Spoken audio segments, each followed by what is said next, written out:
ماشاء اللہ لا حول ولا قوۃ الا باللہ العلی العظیم اعوذ باللہ من الشیطان الرجیم بسم اللہ الرحمن الرحیم الحمد للہ وکفیٰ والصلاۃ والسلام علی عبادہ الذین اصطفیٰ اما بعد فرب اشرح لی صدری ویسر لی امری واحلل عقدۃ من لسانی یفقہوا قولی وقل رب ادخلنی مدخل صدق واخرجنی مخرج صدق واجعل لی من لدنک سلطانا نصیرا بسم اللہ وباللہ وتوکلت علی اللہ۔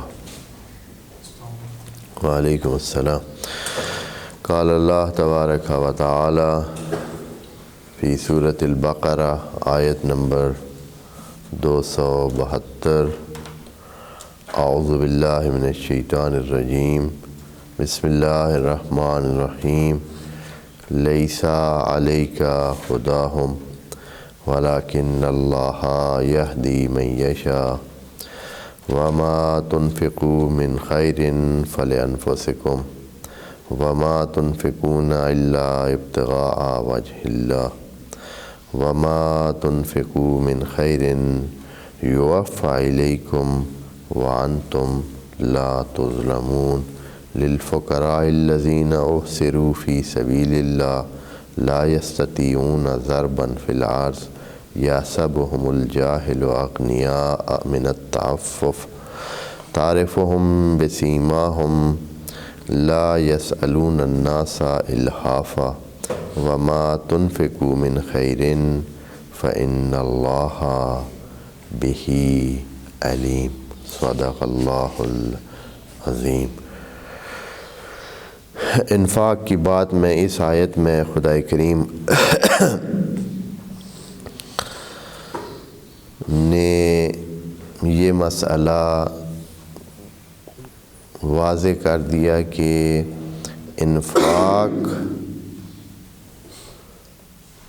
ایک عمل ہے جس میں خود کرنے والے کو فائدہ پہنچنا ہے اور اس نے اپنے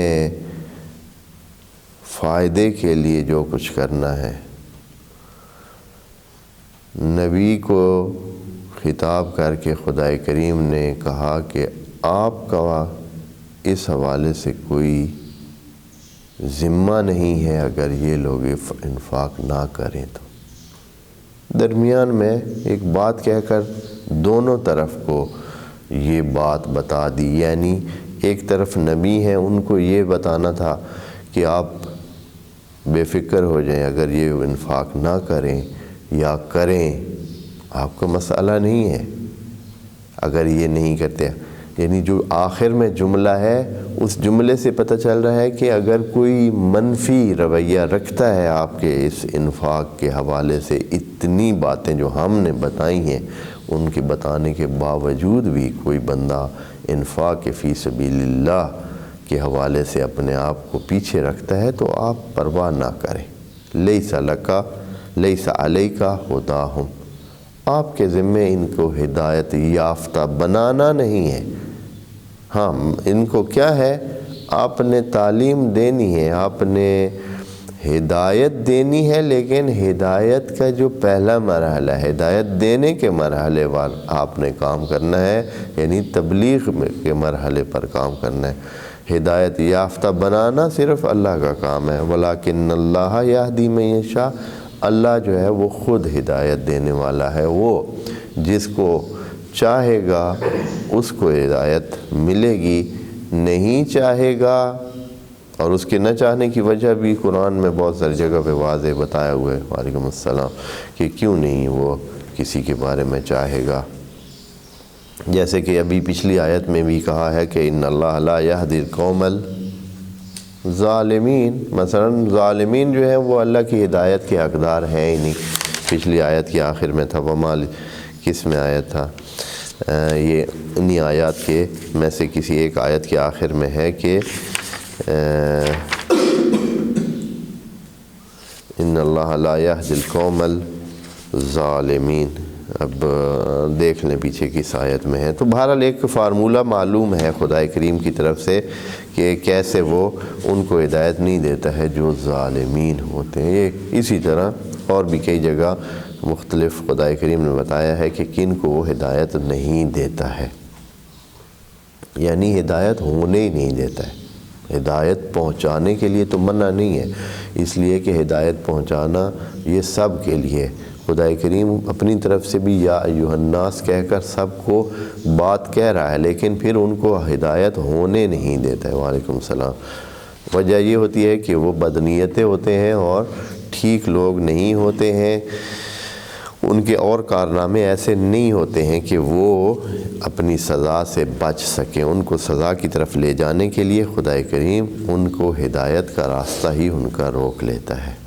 بہرحال یہ باتیں ابھی جب وہ آیات کبھی آئیں گی تو انشاءاللہ بات کریں گے۔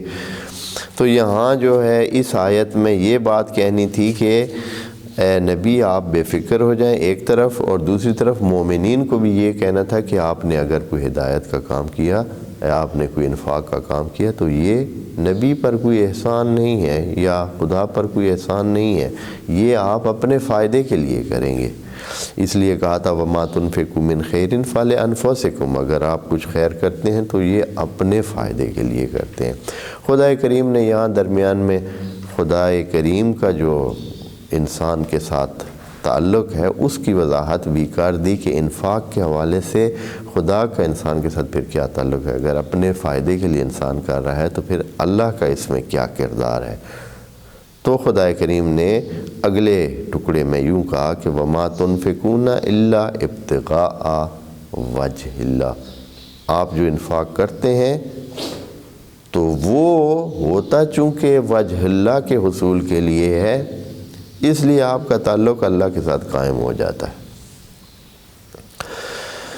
اور ابتغاء وجہ اللہ یہ تقریباً دوسرا بیان ہے، یعنی دوسری طرح کا بیان ہے اسی جملے کے لیے جیسے کہ پیچھے ابتغاء مرضات اللہ اللہ نے کہا ہے۔ ابتغاء مرضات اللہ یعنی اللہ کی مرضیاں حاصل کرنے کے لیے آپ جو انفاق کرتے ہیں، اور یہاں فرمایا ہے کہ وَمَا تُنْفِقُونَ إِلَّا ابْتِغَاءَ وَجْهِ اللَّهِ۔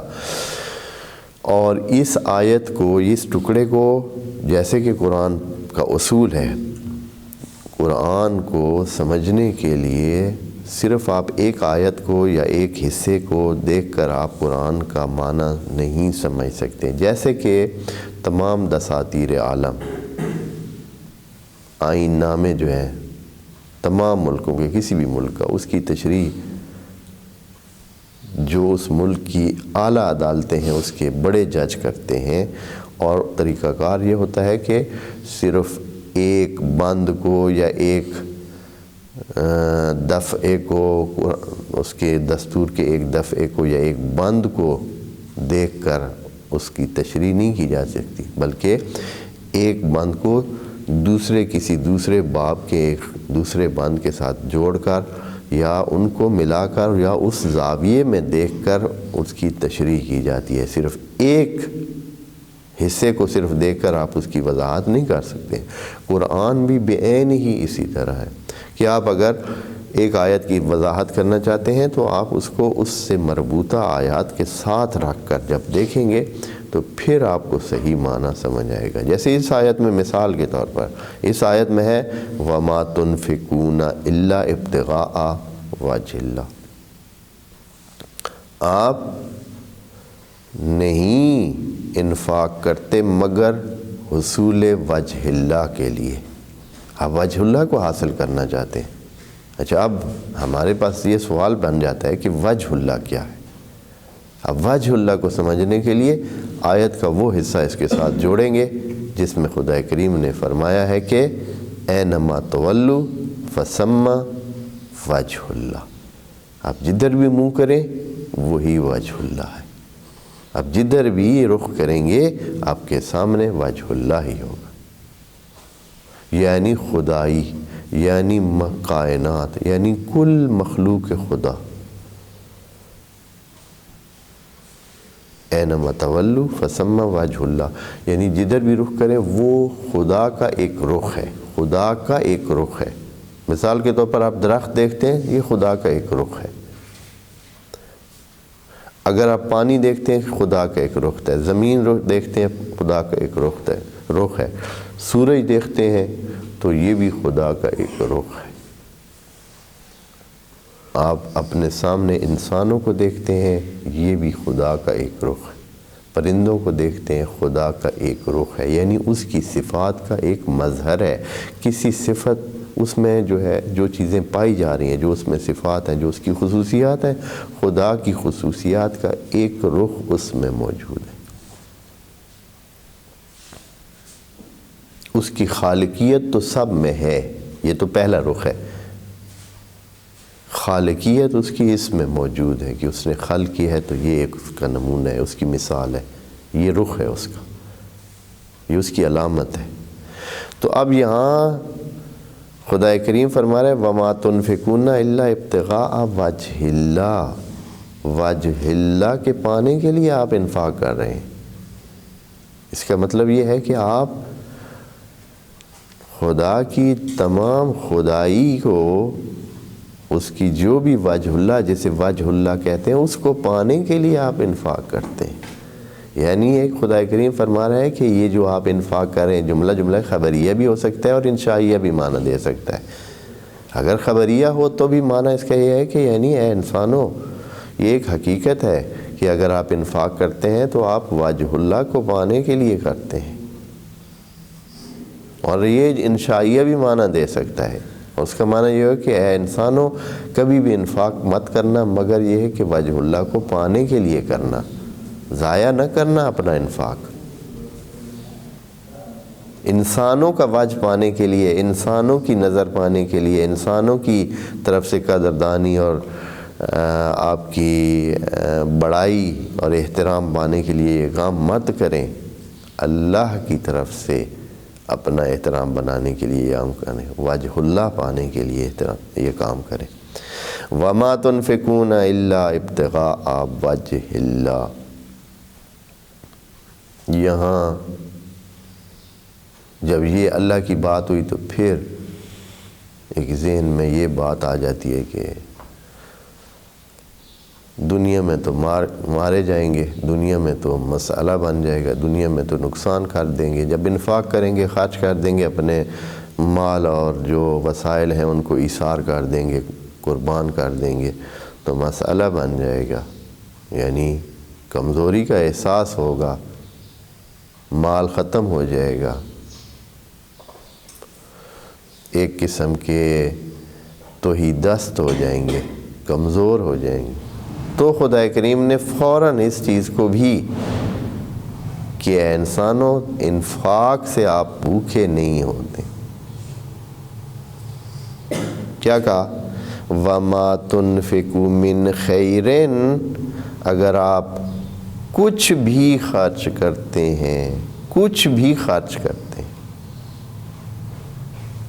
من خیرن، کوئی خیر آپ کرتے ہیں نہ، چاہے ایک سلام بھی آپ انفاق کرتے ہیں، ایک سلام کرتے ہیں، آپ اپنی زبان کے ذریعے ایک انفاق کا ایک جز ہے کہ آپ اپنی زبان کے ذریعے ایک اچھا جملہ بولتے ہیں، ایک سلام کرتے ہیں، ایک احترام کرتے ہیں کسی کا، یوفا الیکم، آپ کی طرف پلٹایا جائے گا۔ اللہ اکبر، یعنی اصلا ممکن نہیں ہے، خدا کریم کی طرف سے دی جانے والی گارنٹی ہے۔ یوفا الیکم، یعنی آپ کی طرف پلٹایا جائے گا اسی طرح۔ الیکم کا مطلب یہ ہے کہ لکم بھی کہا جا سکتا تھا، لیکن الیکم کہا ہے۔ الیکم یعنی اسی طرح جیسے آپ نے کیا، اسی طرح آپ کو واپس ملے گا۔ یوفا یعنی کمپلیٹ، پورے کا پورا۔ وفا ہوتا ہے جب آدمی کوئی بالکل اس کام کو اسی طرح پورے کا پورا انجام دے جو اس نے کرنا ہے۔ خدا کریم بالکل اس سخت لہجے میں، یہ جملے سارے سخت جملے ہیں، اس لیے کہ نبی کو یہ سنا کر مومنین کو یہ بتانا تھا کہ یہ انفاق کسی پر احسان آپ نہیں کر رہے ہیں، اپنا فائدہ کر رہے ہیں۔ اس سے آپ اگر اچھائی کریں گے، اللہ کے ساتھ رابطے کا ایک ذریعہ ہے، اللہ کی وجہ اللہ پانے کے لیے ایک طریقہ ہے۔ پھر خدا کریم نے اس وہم کو دور کرنے کے لیے کہ کہیں مال کم نہ ہو جائے انفاق کرنے سے، خرچ کرنے سے، تو فرمایا کہ وما تنفقوا من خیر، کچھ بھی آپ کرتے ہیں نا، یوفا الیکم، وہ آپ کے لیے کیا جائے گا، واپس کیا جائے گا، وفا کیا جائے گا، الیکم، آپ کی طرف۔ اور یوفا کو مجہول انداز میں اس لیے خدا کریم نے یہاں استعمال کیا ہے، یوفا الیکم نہیں کہا ہے اوفی الیکم، کہ میں آپ کو، یہ اس لیے کہا ہے کہ یعنی یہ کوئی اتنا مہم چیز نہیں ہے ہمارے لیے، یعنی اس کو آپ اتنی مہم چیز نہ جانیں کہ بہت بڑا مشکل کام ہے یا یہ نہیں۔ خدا کریم فرماتے ہیں کہ واپس کر دیا جائے گا، یہ نہیں کہا کہ میں واپس کروں گا، واپس کر دیا جائے گا۔ یعنی یہ ہے کہ کوئی اتنی بڑی بات بھی نہیں ہے یہ ہمارے لیے، یہ تو بہت سادہ سا کام ہے، یعنی ہمارے کارندے ہی آپ کو یہ چیز پہنچا دیں گے۔ یعنی ہمارا جو نظام ہے، نظام میں ایسی سیٹنگ موجود ہے کہ آپ جب خرچ کریں گے تو حتماً واپس آپ کو ملے گا۔ سر سیٹنگ ہوئی ہے، مجہول ہے، یعنی ترتیب ایسے دی ہوئی ہے، فطرت میں ایسے سیٹ ہوا ہے نظام۔ یوفا الیکم، وہ آپ کو واپس کر دیا جائے گا۔ یعنی خدا کریم یہ کہنا چاہتے ہیں کہ یہ میرے اب دوبارہ حکم دینے کی ضرورت نہیں ہے کہ میں دوبارہ حکم دوں کہ بھائی ہاں بھائی اس نے اتنا خرچ کیا آپ اس کو واپس پہنچائیں، نہیں، یوفا الیکم، یعنی پوری ترتیب ایسے فطری طور پر بنی ہوئی ہے کہ جب بھی کوئی خرچ کرتا ہے تو اس کو ایسے ملتا ہے۔ جیسے زمین ہے، یہ خدا کریم کو کہنے کی ضرورت نہیں ہے کہ آپ اب ایک دانہ اگر کسی نے ڈالا ہے تو ہاں بھائی اس میں سے بوٹا لگ جائے، پھر سٹا ہو جائے، پھر یہ ہو جائے، نہیں، یوفا الیکم، وہ آپ کے لیے حتماً واپس دے گی، 700 گنا اس نے واپس دینا ہے، یہ سیٹ ہوا ہوا نظام ہے۔ یوفا الیکم، اور پھر ابھی ممکن ہے کسی کے ذہن میں ابھی بھی شک ہو، ایسے لوگ بہت پڑے ہیں کہ پتہ نہیں ملے گا یا نہیں ملے گا، دے تو رہے ہیں، اچھا اللہ توکل، ہاں، یعنی ہمیں ہمیشہ اللہ پر شک رہا ہے، ہمیشہ، یعنی وہ یقین کی حالت تو ہماری پیدا ہونا ہی مشکل ہے، بہت مشکل ہے۔ وجہ یہ ہے کہ ہم اپنے آس پاس میں اور خدا کی دی ہوئی اس نعمات کو توجہ نہیں کر رہے ہوتے۔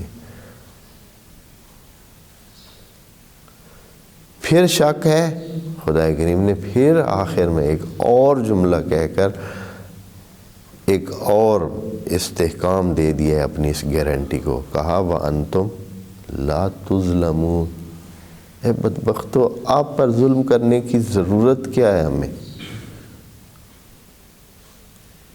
یعنی آپ کو ظلم سے مراد یہ نہیں کہ کسی کو مار پڑے گی یا اس کو نقصان پہنچائے، نہیں، لا تظلمون، یعنی جو آپ کا بنتا ہے آپ کو نہ ملے، یہ ظلم ہے آپ پر، جو آپ کا بنتا ہے آپ کو نہ ملے ظلم ہے، یہ ظلم آپ پر نہیں کیا جائے گا۔ اور اس کو دوبارہ خدا کریم نے مجہول انداز میں بتایا کہ یعنی ہمارے نظام میں ہی ایسے ہے۔ یہ مجہول استعمال کرنے کا مقصد بھی ہوتا ہے، جہاں جہاں مجہول قرآن میں خدا کریم نے ذکر کیے ہیں اور اس کی نسبت جاتی خدا کی طرف سے، اصل میں خولے کا مثلا، خولے کا یعنی ہمارا سسٹم ہی ایسے ہے، نظام ایسے ہے، فطرتاً قدرتی طور پر جو رکھا گیا نظام ہے اللہ کی طرف سے اور سیٹ ہوا ہے، اور وہ ایسے ہی ہوگا، وہ اسی طرح ہے۔ وَأَنْتُمْ لَا تُظْلَمُونَ، آپ پر کوئی ظلم ہونے والا نہیں ہے، آپ مظلوم نہیں واقع ہونے والے، یعنی یہ ہے کہ کوئی کسر نہیں رکھی جائے گی۔ یہ تاکید کر دی اس بات کر کے پھر بھی آپ کو اگر یہ ذہن میں آتا ہے کہ پتہ نہیں میں یہ اتنا خرچ کر رہا ہوں تو کیا ہے، کوئی واپس ملے گا یا نہیں ملے گا، یا کم ملے گا یا پورا ہوگا یا نہیں، لا تظلمون، کوئی تھوڑا بہت کسر بھی اس میں نہیں رہ جائے گی۔ یہ انفاق کے حوالے سے جو ہے خدا کریم کی اتنی تاکیدی اور اتنے قصیدہ گویانہ انداز انفاق پر پچھلی کتنی آیات میں خدا کریم فرما رہے ہیں۔ اب اس آیت میں، خود اس آیت میں خدا کریم نے کم از کم 3 دفعہ لفظ انفاق بولا ہے۔ وَمَا تُنْفِقُوا مِنْ خَيْرٍ وَمَا تُنْفِقُونَ إِلَّا ابْتِغَاءَ وَجْهِ اللَّهِ وَمَا تُنْفِقُوا مِنْ خَيْرٍ، ایک ہی آیت میں 3 دفعہ لفظ انفاق ہو، یعنی اتنی تاکید ہے، اتنی تاکید ہے، اتنی زیادہ تاکید ہے، لیکن مفعول ذکر نہیں کیا ہے۔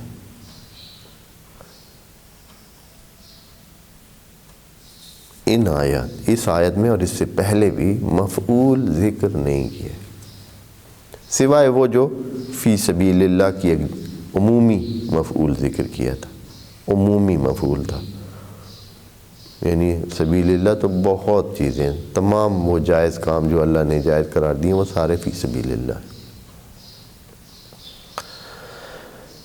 یہاں 3 دفعہ فعل انفاق بولا ہے اور اس کا مفعول کہ کس کے لیے انفاق، یہ جو ہے اللہ تو یہ جو کہہ رہا ہے، یہ جو انفاق ہے، یہ انفاق کس کے لیے کرنا ہے؟ جو کہ نمبر 1 انفس کے لیے ہے، یعنی فائدہ انسانوں کو خود پہنچے گا، نمبر 2 یہ ہے کہ وجہ اللہ کو پانے کا طریقہ ہے، اور نمبر 3 یہ ہے کہ اس انفاق کو پوری طرح وہ واپس آپ کو ملنے جا رہا ہے، پوری طرح، اور اس میں کوئی کسر نہیں رہنی۔ یہ کس انفاق کی بات کریں؟ انفاق تو بہت سارے ہیں۔ تو یہاں آیت نمبر 273 میں خدا کریم فرما رہا ہے للفقراء،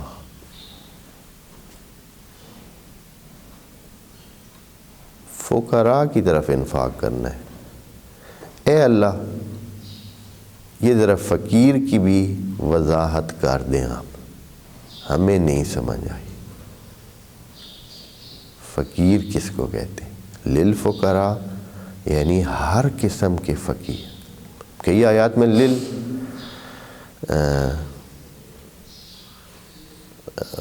شاید مفرد بھی ہو، لیکن یہاں جمع استعمال کیا ہے فقراء کے لیے۔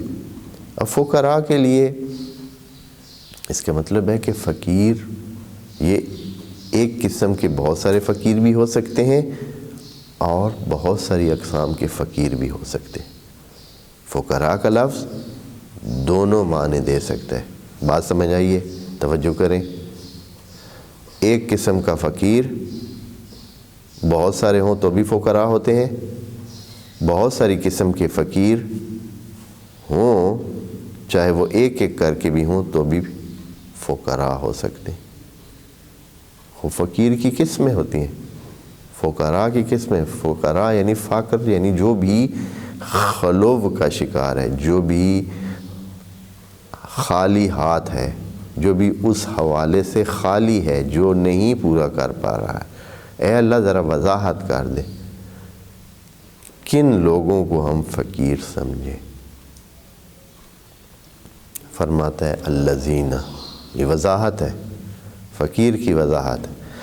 الذین احصروا فی سبیل اللہ، جو محصور ہو کے رہ گئے ہیں،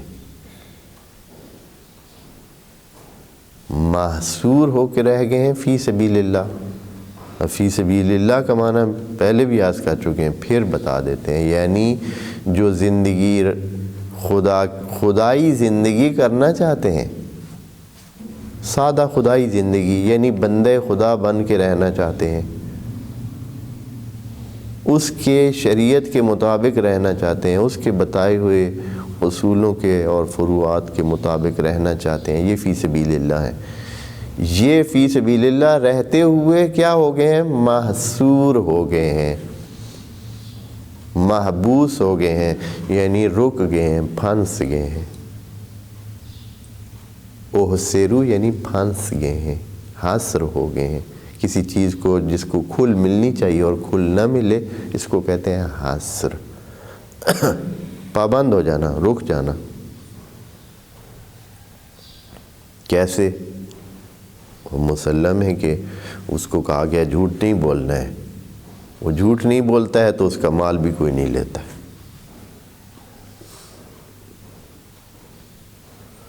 اس کو کہا گیا ہے کہ نقلی مال نہیں بیچنا ہے، وہ نقلی مال نہیں بیچتا ہے تو اس کا کام تھوڑا چلتا ہے، اتنا کما نہیں پاتا ہے۔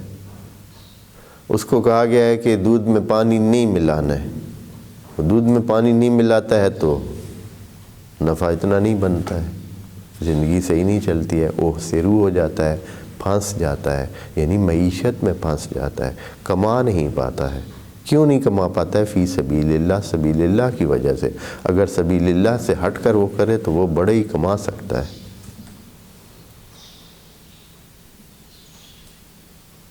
وہ دھوکہ نہیں دیتا ہے، حالانکہ بہت آسانی سے دے سکتا ہے۔ یقیناً جب نہیں دیتا ہے تو آس پاس میں دھوکے باز بیٹھے ہیں، وہ سارے سلسلے کر لیتے ہیں، یہ پیچھے رہ جاتا ہے، کیونکہ یہ فی سبیل اللہ چل رہا ہے، اور اس کی وجہ سے اس کی زندگی پھنس کے رہ گئی ہے، نہیں چل رہی ہے اس طرح جس طرح ہونی چاہیے، نہیں چل رہی ہے۔ للفقراء، ان فقراء کو، الذین احصروا، جو پھنسا دیے گئے ہیں۔ احصروا، اے اللہ ان کو کس نے پھنسایا ہے؟ احصروا یہ پھر مجہول استعمال کر کے خدا کریم نے، یعنی یہ جو موجود انسان ہیں ان کے رویوں نے، یعنی خود ان کی وجہ، خود وجہ نہیں ہے، نہ یہ کہ اللہ کے فی سبیل اللہ وجہ نہیں بنا ہے، وجہ یہ بنی ہے کہ احصروا، پھنسا دیے گئے ہیں۔ باب افعال ہے، احصرا سے، احصروا یعنی پھنسا دیے گئے ہیں، پھنس نہیں گئے ہیں، حصروا نہیں ہے۔ حصروا ہوتا تو اس کا مطلب ہے کہ حصرا، حصروا خود پھنس گئے ہیں، پھنس نہیں گئے ہیں، احصروا پھنسا دیے گئے، روک لیے گئے ہیں۔ یعنی یہ ہے کہ جب وہ فی سبیل اللہ ہوتے ہیں تو یقیناً پھر ان کو بہت سارے مسائل کا سامنا ہے، معیشت میں ان کی تنگیت ہے۔ سب کے لیے نہیں کہہ رہے، صرف فقراء کے لیے کہہ رہے ہیں۔ یعنی یہ تو نہیں ہے کہ اصلاً خدا کریم یہ نہیں کہہ رہا ہے کہ اصلاً سارے ہی جو سبیل اللہ چلیں گے تو وہ مشکلات کا شکار ہوں گے، نہیں، بہت اچھے لوگ، بہت سارے لوگ فی سبیل اللہ یعنی ٹھیک سے کام کر رہے ہیں، ٹھیک سے تجارت کر رہے ہیں، ٹھیک سے اپنی زندگی چلا رہے ہیں، اور ان کی زندگی میں کوئی خرابی بھی نہیں ہے۔ ایک ٹیچر ہے، بہت، میں مثال کہہ رہا ہوں کہ مثلاً فرض کریں ایک بندہ کوئی ٹیچر ہے، وہ مناسب اس کو انکم ہو رہی ہے، زندگی اس کی چل رہی ہے، اس کو خام خواہ کی لالچ ادھر ادھر کی نہیں ہے، بہت اچھی طرح فی سبیل اللہ زندگی چل رہی ہے، فقیر بھی نہیں بن رہا ہے، اس لیے کہ مناسب اس کی انکم ہے، نہ اسے جھوٹ بولنا پڑتا ہے، نہ ہی اسے کچھ دھوکہ دینا پڑتا ہے، صبح اپنے ٹائم پہ جاتا ہے، اپنی ڈیوٹی کرتا ہے، اور اپنے کام سے واپس آ کے اپنے جو جائز کام ہے وہ کرتا ہے، مناسب انداز میں اس کی انکم ہو رہی ہے، اللہ اللہ خیر سلام، کوئی مشکل نہیں ہے۔ لیکن کچھ ہوتے ہیں الذین احصروا، کچھ ایسے ہو جاتے ہیں جو نہیں کر سکتے ہیں، یعنی ان کے مسائل پھنس جاتے ہیں، ان کی زندگی یا ان کا طریقہ کار یا ان کا کاروبار ایسا ہے کہ اس میں وہ پھنسا دیے جاتے ہیں۔ احصروا فی سبیل اللہ۔ اچھا کیسے بھائی؟ لا یستطیعون ضربا فی الارض، یہ لوگ پھنسے اس طرح ہیں کہ یہ اپنے زور کو استعمال نہیں کر سکتے ہیں زمین میں۔ یہ بڑا جملہ ہے تو چھوٹا سا، لیکن بڑا ہی اس میں معنی ہے۔ جو زمین میں ضرب نہیں کر سکتے، الذین لا یستطیعون، جن کے پاس طاقت نہیں ہے، ضرباً فی الارض، ضرباً فی الارض، یہ ضرب بہت مہم لفظ ہے۔ شاید اس 10 منٹ میں جو یا کچھ منٹ رہتے ہیں تو ہم اس کا معنی کر سکیں گے یا نہیں۔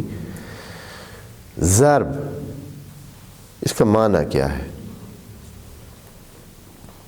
اس لیے کہ یہی لفظ وہاں خواتین کے حوالے سے بھی استعمال ہوا ہے اور بہت درد سر بنا. فَإِذَا خِفْتُمْ مِنْهُنَّ نُشُوزًا فَاضْرِبُوهُنَّ. وہاں بھی ہے کہ پھر عورتوں کو کیا کریں؟ مار لگائیں مثال کے طور پر، لیکن یہ معنی اس کا ہے نہیں. ضرب کا معنی کیا ہے؟ ضرب کا معنی ہے کوئی طاقت کا استعمال، زور کا استعمال، زور کا استعمال کرنا یا زور والا کام کرنا، چاہے زور استعمال ہو یا نہ ہو. زبردست کام کرنا، زبردست کام کرنا ہو تو بھی اس کو ضرب کا لفظ استعمال ہوتا ہے عربی میں. جیسے ضرب اللہ مثلا، ضرب اللہ مثلا یعنی اللہ نے زبردست مثال دی ہے. ضرب اللہ مثلا رجلا، یا ان اللہ لا یستہزی یضرب مثلا ما یضرب مثلا ما بعوضۃ، کہ اللہ ایک مثال مارے، یعنی مثال ایک زبردست مثال پیش کرے دے. ضرب اللہ یعنی زبردست پیش کرنا، زبردست مثال پیش کرنا. اور بھی بہت ساری جگہ پہ استعمال ہوا ہے ضرب کا لفظ. ضرب یعنی زور کو استعمال، جیسے میخ مثال اس کی جو لغت میں موجود ہے وہ یہ ہے کہ مثلا آپ اپنا زور استعمال کر کے میخ کو ضربہ لگاتے ہیں اور اس کو زمین میں دھنسا دیتے ہیں. پس زور کا استعمال کرنا یا پھر زبردست کام، یعنی جس میں زور والا کام ہوتا ہے، چاہے وہ آپ نے زور، جیسے خدا کو تو زور استعمال کرنے کی ضرورت نہیں ہے، لیکن پھر بھی ضرب اللہ یعنی چونکہ کام اس کا زبردست ہوتا ہے. تو یہ لفظ اسی معنی میں تمام قرآن میں یہی لفظ استعمال ہوتا ہے. اور اس کو آپ بالکل اردو میں سمجھنے کے لیے ہمارا مار کا جو لفظ ہے یہ بہت اچھا لفظ ہے زور کے لیے، ضربہ کے لیے. مار کا لفظ مار، ابھی مار کے استعمال آپ کو دو چار بتاتا ہوں، آپ دیکھیں گے کہ مار کا معنی حتماً مارنا نہیں ہے، یعنی جسمانی مار نہیں ہے. جیسے مثلا آپ کہتے ہیں کہ موجے مار، چھٹی مار، ہاں اس نے تو اتنے پیسے مار لیے. مار لیے کا مطلب کیا ہے؟ ہاں ایک ہوتا ہے موجیں کرنا یعنی سادہ، ایک موجے مارنا ہے یعنی یہ ایک ایسا کام کیا ہے جو اس سے زیادہ ہے، جو عام روٹین کا ہوتا ہے، اس سے زیادہ موجیں. ہاں ایک ہوتا ہے ڈیل کرنا، کسی نے بھائی سودا کیا ہے، سودا کیا ہے، یہ روٹین کا دینا اور لینا. لیکن ایک بندہ کہتا ہے کہ اس نے سودا مارا ہے. فرق پتہ ہے نا، فرق واضح ہے. سودا مارنے کا مطلب یہ ہے کہ بہت ہی زبردست سودا اس نے کیا ہے، یعنی بہت نفع اٹھایا ہے اس سودے میں. ضربہ بعین ہی اسی معنی میں ہی جہاں اور عربی میں، اور اس کے اسی طرح معنی، یعنی یا تو کام ایسا ہے جس میں زور استعمال ہوا ہے، یا کام ایسا ہے جو زبردست کام ہے، یعنی جو عام روٹین سے ہٹ کر کام ہے. تو جب وہ آیت آئے گی فَاضْرِبُوهُنَّ، تو وہاں ہم معنی کریں گے کہ اس کا معنی یہ جسمانی مار ہے ہی نہیں اصلا فَاضْرِبُوهُنَّ کا. لیکن چونکہ عرب معاشرہ جس میں قرآن نازل ہوا ہے، عورتوں کو مارنا ایک عام سی چیز تھی، تو خدا کریم نے یہ ضربہ کہا، انہوں نے بھی یہی سمجھا کہ ضربہ یعنی ان کو ماریں. اپنے اس کے مطابق، اپنے ذہن کے مطابق معنی انہوں نے لیا اور کر لیا. حالانکہ ایسے ہے نہیں. اس کی وجوہات بھی ہیں کہ کیوں نہیں ہے، یہ معنی کیوں نہیں ہو سکتا ہے، یہ معنی کیوں نہیں ہو سکتا ہے، نہ ہونے کی وجوہات بھی ہیں. تو خدا کریم یہاں فرما رہا ہے کہ یہ لوگ یعنی اپنا زور یا اپنی طاقت استعمال ہی نہیں کر سکتے ہیں فی الارض، یعنی یہ ان کے ہاتھ پاؤں بندھے ہوئے ہیں، یہ کام صحیح نہیں کر سکتے ہیں۔ اور فی الارض کہہ کے خدا کریم نے ساتھ یہ بھی کہہ دیا ہے کہ یہ آپ کو صرف اس ایریا میں جہاں یہ رہتے ہیں یہاں نہیں، یعنی یہ ان کو بھی کہہ رہا ہے کہ جگہ پوری کھلی ہے، آپ کسی اور جگہ چلے جائیں، اگر یہاں تجارت آپ نہیں کر سکتے ہیں، یہاں آپ صحیح نہیں کر سکتے ہیں کام اور آپ فقیر بنے ہوئے ہیں، تو آپ یہاں سے مہاجرت کر جائیں۔ اور خدا کریم نے فقر کو دور کرنے کے لیے علاج جو قرآن میں بتایا ان میں سے ایک مہاجرت تھی۔ الیس ارض اللہ واسعہ فتہاجروا فیہا، فرشتے پوچھیں گے ایک گروپ سے کہ آپ کو کیا ہوگا، آپ کیوں اتنے کمزور دنیا میں رہ کے آئے ہیں، اور جب کمزور معیشت کے طور پر کمزور تھے تو دین اور ایمان کے لحاظ سے بھی کمزور ہونا حتمی ہے، یعنی حتماً اس کے نتیجے میں کیا نکلے گا، جب آپ کی معیشت کمزور ہے تو آپ بے ایمانیاں بھی کریں گے، آپ ٹائم چوری بھی کریں گے، آپ کوشش کریں گے کہ کہیں نہ کہیں سے ادھر ادھر سے، یعنی آپ کو ہر وقت شیطان آپ کے ساتھ رہے گا اور آپ کو ورغلائے گا کہ اچھا یار پورا نہیں ہو رہا ہے یہ کر لو، پورا نہیں ہو رہا ہے یہ کر لو، پورا نہیں ہو رہا ہے وہ کر لو، بخیلی بھی کریں گے، پتہ نہیں کیا کیا، یعنی بہت سارے نقصانات ایمان کے ہو جاتے ہیں معیشت کی کمزوری کی وجہ سے۔ تو ملائکہ پوچھیں گے آپ کیوں مار کھا کے آئے ہیں ادھر، ابھی جہنم جا رہے ہیں، تو وہ کہیں گے کہ کننا مستضعفین فی الارض، ہم کمزور تھے، ہمیں لوگوں نے ضعیف بنایا ہوا تھا۔ تو فرشتے پھر آگے سے کہیں گے کہ الم تکن ارض اللہ واسعہ، اللہ کی زمین وسیع نہیں تھی، آپ جا نہیں سکتے، فتہاجروا فیہا، کہ آپ کہیں ہجرت کر جاتے، ادھر ادھر چلے جاتے، دوسری جگہ آپ کا نظام سیٹ ہو جاتا۔ اور یہ ایک حقیقت ہے جہان میں کہ ہجرت کے ذریعے سے لوگوں کی معیشت 100% ٹھیک ہو جاتی ہے، بہت اچھی ہو جاتی ہے ہجرت کے ذریعے۔ جن کی معیشت اپنے اس میں ٹھیک نہ ہو ان کو چاہیے کہ ہجرت کرے، اور ہجرت کے ذریعے ان کی معیشت بہتر ہو جائے گی، دوسری جگہ جہاں کا اپنا ٹھکانہ بنائے، اس لیے کہ ان کا رزق لکھا ہوا ہی ادھر نہیں ہے جہاں وہ رہ رہے ہیں، ان کا رزق دوسری جگہ پڑا ہے، ادھر وہ جا ہی نہیں رہے، ادھر ان کی لسٹ میں کاٹا لگا ہوا ہے کہ اس جگہ اس بندے کو رزق نہیں ملنا ہے ہی نہیں ادھر اس کے رزق،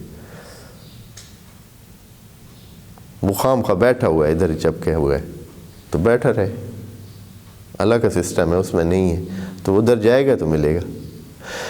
لیکن یہ افراد ایسے ہیں کہ یہ نہیں جا سکتے ہیں، یعنی حتیٰ ان کے پاس اتنے وسائل نہیں ہیں، احصروا فی سبیل اللہ لا یستطیعون، یعنی ان کے پاس اتنی استطاعت نہیں ہے کہ مہاجر بن سکیں یا کہیں دوسری جگہ جا سکیں یا اپنے زور کو استعمال کر سکیں، ضرباً فی الارض، یعنی اپنے جو ان میں استعداد ہے، جو اس میں صلاحیت ہے، اس کو استعمال کرنے کا ان کو موقع ہی نہیں۔ ایک بندہ ہے پڑھا لکھا ہے، سب کچھ ہے اس کے پاس، لیکن کام نہیں مل رہا ہے، لا یستطیعون ضرباً فی الارض، یہ بھی فقراء کی اس میں آ سکتا ہے۔ بس اس کو انشاءاللہ اس کا ادامہ جو ہے، جو کہ بہت ہی دلچسپ ہے، آگے ادامہ وہ بھی انشاءاللہ اس کو پڑھیں گے۔ پس ہم وضاحت کر رہے ہیں فقراء کی، فقراء کیا ہیں۔ والسلام علیکم ورحمۃ اللہ۔